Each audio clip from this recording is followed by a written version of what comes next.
Okay, here we have the two machines, freshly unboxed. Nothing's really been done to them. This one's been set up. This one was as is. The only things that have been done, the front coil on the walker machine has been tightened. And hopefully you can see, the only other thing that's been done is there are the O-rings and then the nipple grommet, which are supposed to be there. If you notice, the nipple grommet comes directly to the end of the nipple on the armature bar, which is exactly where it's supposed to be. It's exactly how the machines were designed. They didn't have them on there at all. Both machines, as you can see, have the O-rings and the nipple grommets. Ample were sent with the packaging. None were on the machine. This one did have the nipple grommet on it, but that was all. Obviously setting the needle far too far back in the tube. As you can see with the O-rings on there, the armature bar, or the needle bar actually sits properly inside of both tubes. This one's my setup. This is the setup as it came. What we're going to do now is actually try to run the machines to see if we can duplicate or replicate the problem, to see what the problem is, if any, in the running of the machines. So, hang on, it's kind of a little difficult to do one-handed here. Alright, just put the clip cord on. We're going to turn on the Econ power supply. This is an American power supply.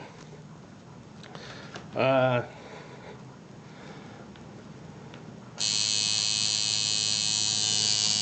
like the machine's at a... Well, okay, that's perfect. Looks like we got about a 7.5 voltage.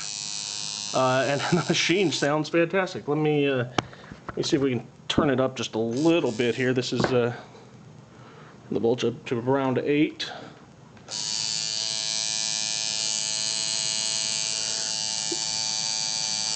You can see the machine sounds very nice.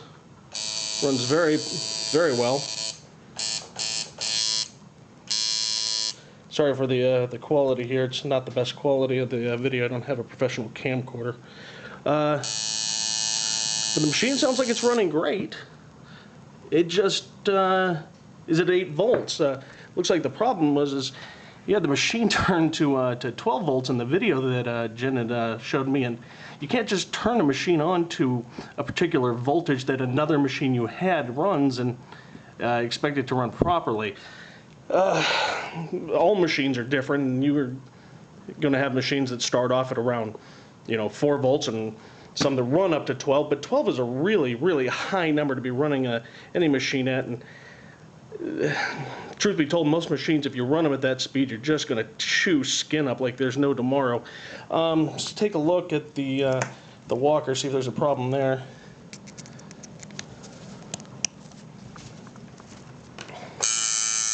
Now that one, the voltage sounds just a little bit high, so we're going to turn that down a little bit. That sounds good. Again, we've got some nice numbers there.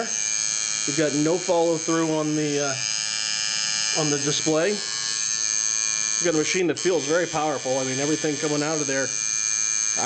This is it's loaded up with a 13 mag, and yeah, I doubt this machine would have any problem running that whatsoever. And not only that, but you could always turn the voltage up a little bit to compensate that. But the machine sounds great.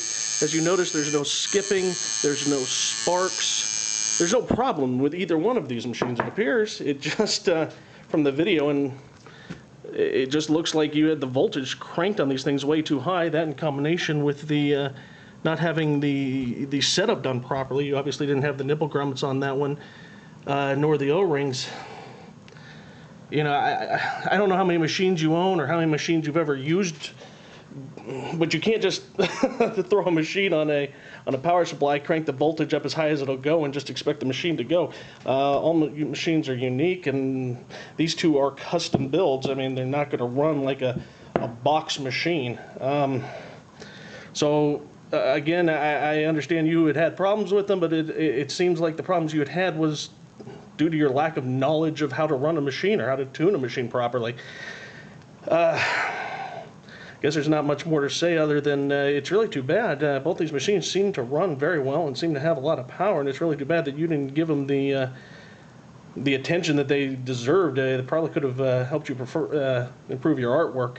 The only thing in recommendation in closing that I will suggest is that you should definitely not throw any machines you buy in the future on a power supply and expect a single voltage to work for them.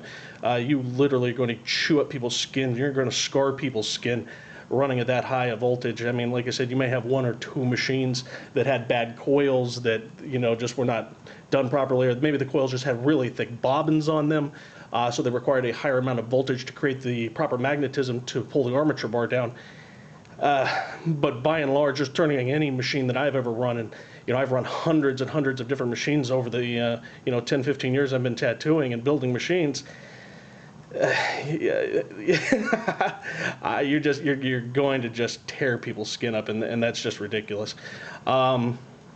So I guess that's all. Thanks.